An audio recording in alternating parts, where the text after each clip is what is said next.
Thank you for joining us today. I'm glad to be joined by General Matt Quinn, Executive Director of my COVID-19 Task Force, and Becky Kirsch-Winner, DPHHS Communicable Disease Control and Prevention Bureau Chief, and the Immunization Program Section Supervisor. She's been ordering all the vaccines and making sure they get out to the right folks. Today we wanted to give you a brief update on Montana's response to the COVID-19 pandemic, specifically on our approach to vaccinating the most vulnerable Montanans. Improving Montana's response to COVID-19 has been my top priority since I became your governor. It's why, on my second day in office, we adjusted the state's vaccine distribution plan to prioritize and protect the most vulnerable. Montana was on the cutting edge in this approach. A week later, the federal government followed suit and issued similar guidance. Prioritizing Montanans who are most vulnerable to the serious complications or death from COVID-19 is just common sense. When we initially established Phase 1B, the eligible population accounted for 75% of deaths and 50% of hospitalizations from COVID-19 in Montana. Every shot Montanans administer is helping to prevent hospitalization and death. Every shot is making a difference and saving lives, particularly of our most vulnerable. And we have administered a lot of shots since we moved into Phase 1B. Since January 19th, Montana has administered more than 200,000 doses and more than 260,000 doses since December. Our healthcare workers are achieving tremendous efficiencies in getting these shots into arms of our most vulnerable citizens. And we are seeing encouraging increases in our vaccine supply. Yesterday, I announced that the state is slated to receive 8,700 single-dose Johnson & Johnson vaccines later this week. Counties will begin distributing this safe and effective vaccine next week, which is 100% effective in preventing death. Because this vaccine doesn't need to be stored at extremely low temperatures, we're able to distribute it more easily across Montana. This is great news as we continue to work to protect our most vulnerable. As you know, our dedicated state employees at DPHHS have been working closely with local jurisdictions to track their progress through Phase 1B. In a recent survey conducted during the week of February 22nd, the state received encouraging updates from jurisdictions on their 1B progress. The majority of jurisdictions estimate they are more than 50% of the way through 1B in their communities. 14 of the 52 jurisdictions estimate they're even farther along, more than 75% of the way through their estimated 1B populations. As we've been getting shots in arms, hospitalizations and deaths are on the decline. So are positive cases. Our efforts to protect the most vulnerable are working. To build upon our progress and to continue to save lives in our response to this pandemic, the state of Montana will expand Phase 1B. As I indicated earlier, we follow the data to determine and execute a plan focused on protecting Montanans most susceptible to serious complications from the virus. The existing Phase 1B population accounts for 75% of deaths and 50% of hospitalizations from COVID-19 in Montana. We'll continue to follow the data to protect the most vulnerable Montanans, which is why, effective Monday, March 8th, the state will move into Phase 1B+. In Phase 1B+, COVID-19 vaccines will be available to Montanans 60 years of age and older, and Montanans between 16 and 59 years of age with additional underlying medical conditions like asthma, cystic fibrosis, and liver disease. With this expansion, we are prioritizing population groups which account for nearly 90% of Montana's total deaths, and more than 70% of Montana's hospitalizations during this pandemic. Through this thoughtful, data-driven, common-sense approach, we will continue to minimize hospitalizations and deaths from this virus. We're continuing to prioritize our fellow Montanans who are susceptible to serious complications that we know this virus can cause, including death. Montanans have been remarkably patient as we wait for more supply from the federal government. My priority remains ensuring that every Montanan who wants the vaccine can get the vaccine. We won't stop working till it's accomplished. It's important to note that in entering Phase 1B+, our timeline for Phase 1C remains the same. We anticipate 1C, which includes frontline essential workers not already vaccinated in Phase 1B or 1B+, is still estimated to begin late spring or early summer. While I wish every Montanan who wanted the vaccine could get one today, the reality is that our supplies are very limited. The best thing we can do for our neighbors is prioritize Montanans who are most at risk of serious complications or death from this virus. And that's what Phase 1B and Phase 1B+ do. Now I want to turn it over to Becky, who will explain how the state orders vaccines and how they're distributed throughout the state. Becky?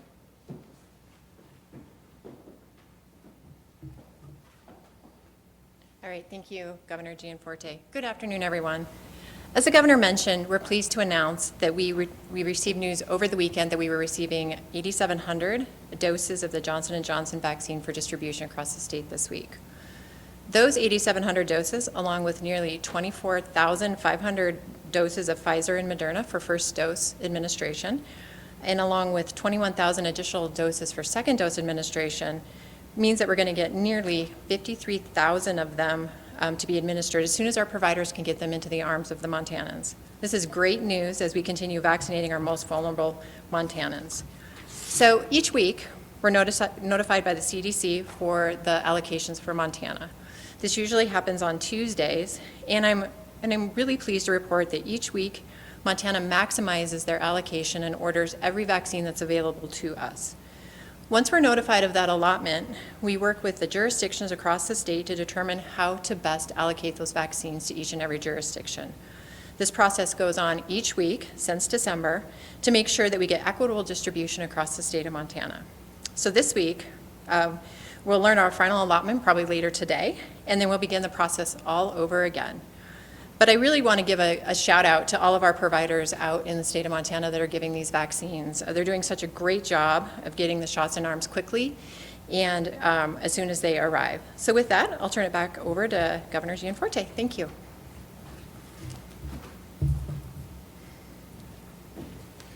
Thank you, Becky, and thank you for your work during this difficult period to get vaccines out to folks. Appreciate it. To reiterate, the state will be moving into Phase 1B+ next Monday, March 8th.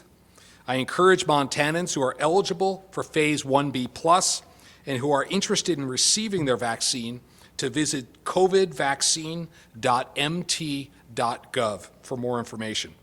There you can find info regarding COVID-19 vaccine availability and scheduling in your area.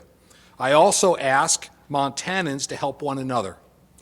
If you have a loved one or a neighbor who doesn't have internet access or who needs help scheduling a vaccine appointment, please help them. We'll get through this together, neighbor helping neighbor. Finally, I encourage Montanans to get one of these safe, effective vaccines when they're able. When my name is called, I'm going to get one. Every time a Montanan gets a vaccine, it helps put us one step closer to our normal life. And with that, I'll open it up for questions for me or Becky or General Quinn. Holly? Hey, thanks for doing this availability, Governor. I don't know if this is best for you or Becky, but, and if I got this wrong, let me know. So you were saying about, or I guess the breakdown of jurisdictions, I'm wondering if you know which by counties are about halfway through 1B, and then which of those, like which are the 14 that are further along? General Quinn or Becky? Hi, sorry, I actually did not bring that data, and we can get it to you as soon as we're done here. Okay, do we have an online question? Hi, this is Perrin Stein from the Bozeman Daily Chronicle. I was wondering if you knew how many people were in Phase 1B plus in Montana, and also how, given the limited supply, we're able to expand the Phase 1B without pushing back the timeline for Okay. Phase 1C. Thank you, Perrin. I'll have General Quinn address that. Yeah, so as we looked at 1B plus and the focus on continuing to take care of the most vulnerable, we looked at that population within that age group. We did an estimation on how many in that age group would already have been included in the vaccination due to 16 to 69 with serious underlying conditions. And then we looked at a possible uptake. So we're thinking it's about 100 to 140,000 individuals would be included in this expansion.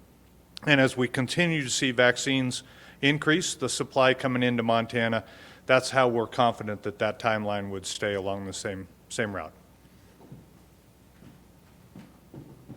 And I would just add, we've seen significant uptick in the manufacturing and the allocations we've been getting. And that's encouraging. As Becky noted, we'll receive over 50,000 doses here in the state this week. So we got to keep putting needles in arms. Jonathan, did you have a question?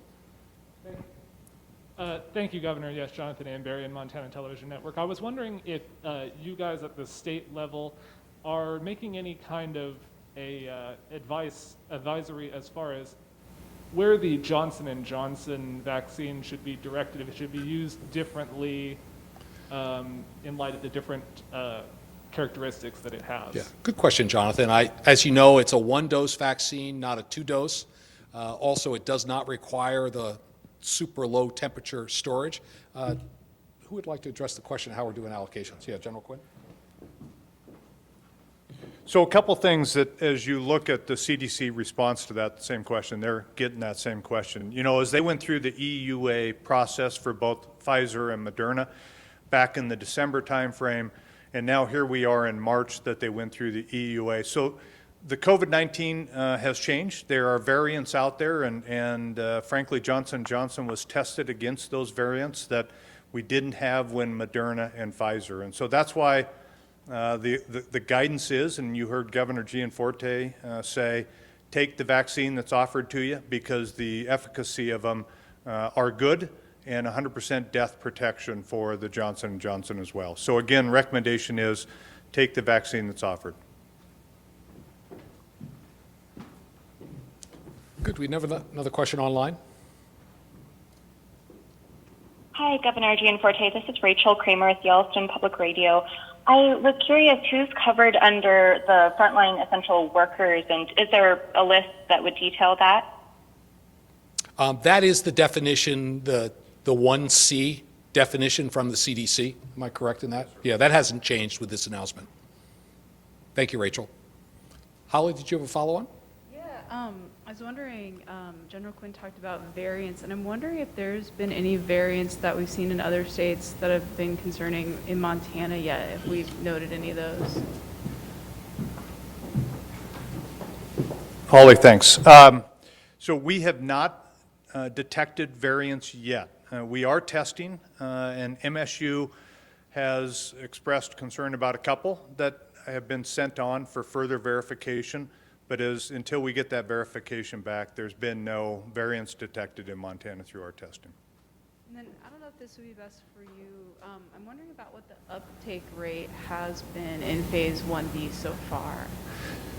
Yeah, so depending upon which area you're in Montana, certainly you're going to see different. But the percentage that we used in order to calculate the uptake rate or the population of 1B plus was about 75%.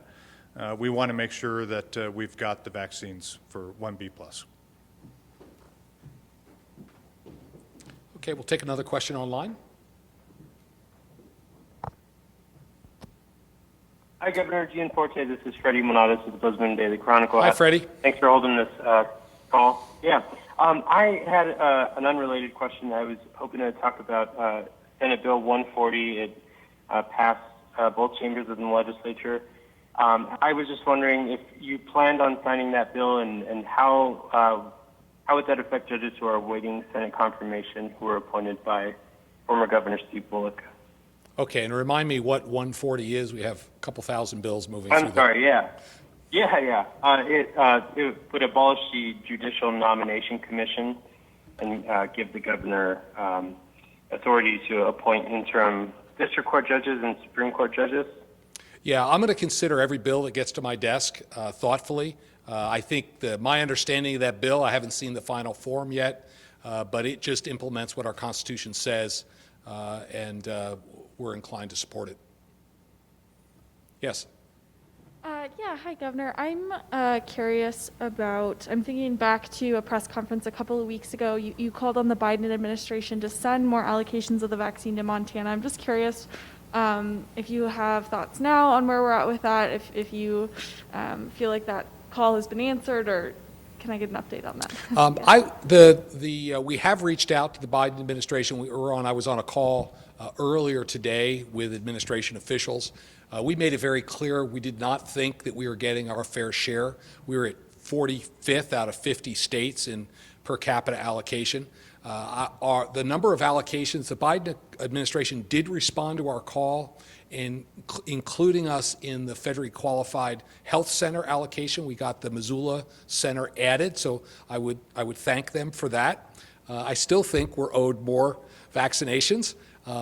The increases that we've been getting have been more due to the fact that Pfizer, Moderna, and now Johnson & Johnson are ramping up their production, and we're still getting the same percentage, but it's a larger number. So that's good news for Montana. We'll take another one online. Hi, Governor. Keith Schubert from the Daily Montanan here. Thanks so much for hosting this. I was wondering if you have any concerns about recent warning from federal health officials that fully reopening and easing restrictions may cause us to lose the ground that we've gained. Yeah, and I'm really pleased with the progress we're making here in Montana. We continue to see hospitalizations under 100, continued declines in new infections, increasing number of people vaccinated, and I think most Montanans know how to, with good guidance, to protect themselves and their loved ones, and I'm encouraged by the progress we're making. Is there another online question? Hi, Governor Gianforte. It's Rachel Kramer again with Yellowstone Public Radio. I was just looking at the CDC recommendations for Phase 1B of frontline essential workers, and it does list grocery store workers, public transit workers, teachers, support staff, daycare workers. So I'm just curious if you can explain a little bit more about why they're not included in Phase 1B+. Sure. As I explained in my comments, we're really focused on protecting the most vulnerable, those who would have complications from the virus or death. With this expansion to 1B+, we're now including close to 90% of all Montanans who would suffer severe complications or death from the virus. I think that has to be our priority. I wish I had a vaccine for every teacher and frontline worker right now. We don't have enough, but I'm encouraged by the increased allocations. Hopefully we'll get to them very soon. Are there any more questions in the room here? Jonathan. Thank you, Governor. Jonathan Amberian again. I wanted to ask if you could clarify a little bit on the 8,700 Johnson & Johnson doses.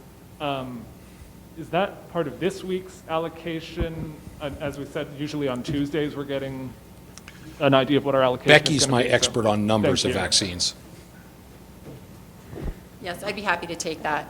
So typically in any given week, we get our allocation Tuesday the week previous to when it ships.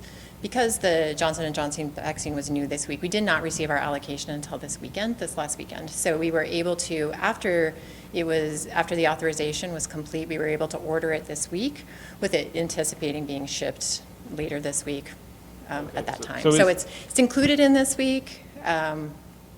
So it's just a little off cadence. So then the idea is that next week we'll have a chance to order another batch of this Johnson & Johnson, most likely? Yeah, we're not sure about that yet. We're still awaiting a word from the CDC and what the allocations look like. It looks like we may potentially have a slowdown in the Johnson & Johnson vaccine, but certainly we're watching that closely. And like we said, we get our allocations on Tuesdays of each week, although we're not sure how the Johnson & Johnson vaccine is going to fall in. And I would just, Jonathan, I would note that Johnson & Johnson has been manufacturing that vaccine. They had warehouses full of it. This initial shipment is probably larger than subsequent shipments. Okay, so it's an initial bump that's good. I mean, we got 8,700 doses. I wouldn't anticipate that much in the near future again. It'll be a lower amount that'll then start to climb, just like we saw with Pfizer and the Moderna as well. Holly. Yeah, I just had a question kind of following on Freddie's about Senate Bill 140. There's 3 nominations that the previous administration had made to judicial districts around the state that are sitting in waiting for the legislature to take up right now. I'm wondering if you'd like to see them take those up or not. That'll be a decision made by the Senate. And then one more question too, back to COVID. I know we talked about this before, but have you ever gotten an explanation for how doses are allocated and why we're so low? Has that ever been articulated? It hasn't. Is there an online question? Hi, Governor. It's Stein from the Bozeman Daily Chronicle again. I was just wondering about Phase 1B plus. Will it be like when we entered Phase 1B where counties can or other jurisdictions can determine whether they open it up to a subset of that phase at first pending supply? Will they have that kind of discretion again? Yeah, thanks, Perrin. I'll let Becky describe that. Sure, of course. I'm happy to describe that. So in our current Phase 1B, we still have some counties that are still working on their very most vulnerable, including those 70 and older. So we would anticipate they would do some tiering within their county to make sure that they reach the most vulnerable first before moving on to the next. And so we would potentially see, especially in some of our larger counties, some sub-prioritization occurring as well. Do we have any more questions online? Yeah, okay. Hi, Governor. It's Rachel Kramer again, Yellowstone Public Radio. So even as the vaccine is becoming, or multiple vaccines are becoming available, health experts say that testing, along with masking and hand washing, remain one of the best tools to stop the virus from spreading. And so does the state have any plans to reinstate asymptomatic testing events or increase testing? You're right. Testing is important. The guidelines that we have for social separation, mask wearing, hands washing are all still important components of minimizing the spread of the virus. That being said, I'm very encouraged by the trend lines we see in hospitalizations and new infections. So I just ask Montanans to continue to look out for themselves and for their neighbors. And with that, we'll conclude today's press conference. Thank you for being here.